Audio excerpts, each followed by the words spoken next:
A report compiled by private researchers and expected to be released Monday by the Senate Intelligence Committee says that active and ongoing Russian interference operations still exist on social media platforms, and that the Russian operation discovered after the 2016 presidential election was much broader than once thought.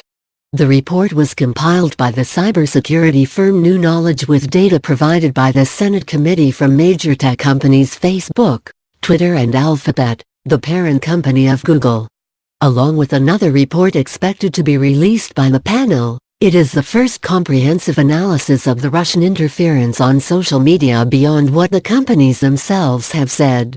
The report says that there are still some live accounts tied to the original Internet Research Agency, which was named in an indictment from Special Counsel Robert Mueller in February for an expensive social media campaign intended to influence the 2016 presidential election. Some of these accounts have a presence on smaller platforms as the major companies have tried to clean up after the Russian activity was discovered. With at least some of the Russian government's goals achieved in the face of little diplomatic or other pushback, it appears likely that the United States will continue to face Russian interference for the foreseeable future, the researchers wrote.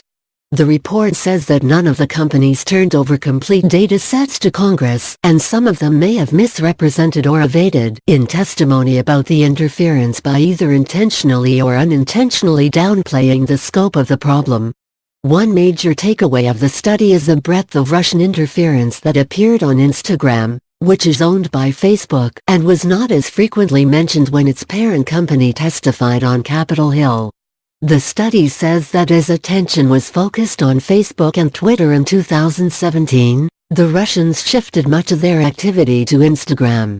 The study says that there were 187 million engagements with users on Instagram, while there were 77 million on Facebook. Instagram was a significant front in the IRA's influence operation, something that Facebook executives appear to have avoided mentioning in congressional testimony, the researchers wrote. They added that our assessment is that Instagram is likely to be a key battleground on an ongoing basis. The Russian activity went far beyond the three tech companies that provided information, the report says, reaching many smaller sites as well. It details the sophisticated attempts to infiltrate internet games, browser extensions and music apps. The Russians even used social media to encourage users of the game Pokémon Go, which was at peak popularity in the months before the 2016 presidential election, to use politically divisive usernames, for example. The report discusses even more unconventional ways that the Russian accounts attempted to connect with Americans and recruit assets, such as selling merchandise with certain messages, specific follower requests, job offers and even helplines that could encourage people to unknowingly disclose sensitive information that could be used against them. The Russians' attempts to influence Americans on social media first became widely public in the fall of 2017. Several months later, Mueller's indictment laid out a vast, organized Russian effort to sway political opinion.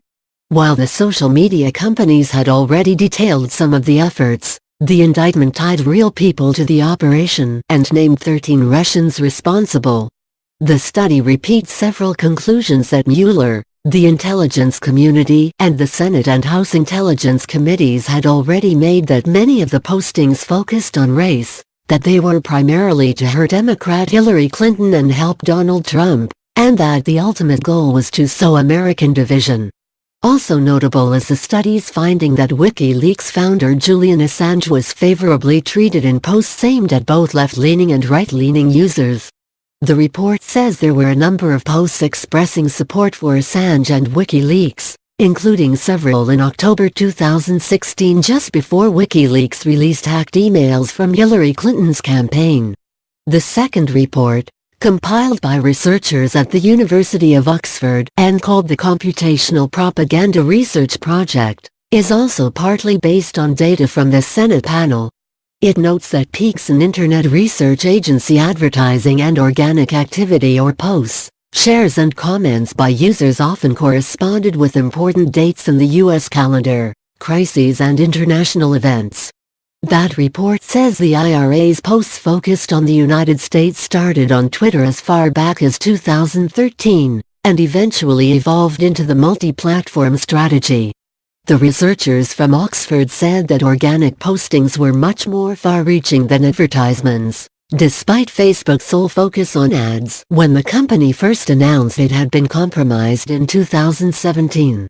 Other findings in the study: Russian activity on Twitter was less organized around themes like race or partisanship, but more driven by local and current events, and made use of occasional pop culture references. Facebook posts linked to the IRA reveal a nuanced and deep knowledge of American culture, media, and influencers in each community the IRA targeted. Certain memes appeared on pages targeted to younger people but not older people. The IRA was fluent in American trolling culture, the researchers say. Establishment figures of either party, especially Clinton, were universally banned. Even a tag targeted to feminists criticized Clinton and promoted her primary opponent Bernie Sanders. Several posts promoted the Russian agenda in Syria and Syrian President Bashar Assad. During the week of the presidential election, posts on right-leaning sites connected to the IRA aimed to generate anger and suspicion and hinted at voter fraud, while posts on sites targeted to African Americans largely ignored mentions of the election until the last minute.